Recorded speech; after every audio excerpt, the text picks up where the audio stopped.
አሁን እኛ እዚያ ጊዜ ውስጥ ያሉ ወደ 15 አካባቢ ናቸው። ከጥበቃ ጀምሮ ወተት አላቢ አለ፣ አትክልተኛ አለ፣ ወተቶች ከብቶችን የሚንከባከብ የሚቀልብ አለ፣ ሐኪሞች አሉ በየጊዜው ክትትል የሚያደርጉ ለከብቶቹም ለአትክልቱም አማካሪ ሰዎች አሉ ከኛ ጋር አብረው የሚያከሩን።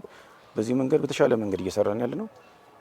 ወደፊትም ሰራተኛ ኃይል ጨምረን ከዚህ በላይ መስራት እንችላለን። ይሄ እንደምታየው ሆኔ ኦልሞስት ወደ 20 ሺህ አካባቢ ችግኝ የምታየው እዚህ አካባቢ ያሉ ከተማ ግብርና የሚሰሩ ሰዎች ካሉ በዚህ መንገድ መጥተው ከኛ ጋር ከወረዳው ጋር ማነጋገር በነፃ ለነሱ ይሄንንም የተሻለ ቦታ ተዘጋጅቶ ወደዛም ሽግግር ማድረግ እንችላለን። እንግዲህ አንተ ጋር ደግሞ ቶሎ ቶሎ የሚደርሱ ምርቶች ናቸው ያሉትና በምን ያህል ጊዜ ይነሳሉ? አሁን እነዚህ በምን ያህል ጊዜ ነው የሚደርሱት? ኦልሞስት አሁን ትንሽ ጊዜ ነው እየቀረው ያለው።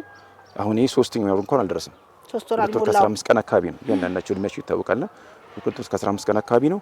ሽንኩርት ኦልሞስት 3ኛው ወር ላይ እናነሳለን እና ያሉት አትክልቶች ወደ 12 አይነት አትክልት ነው ያለው።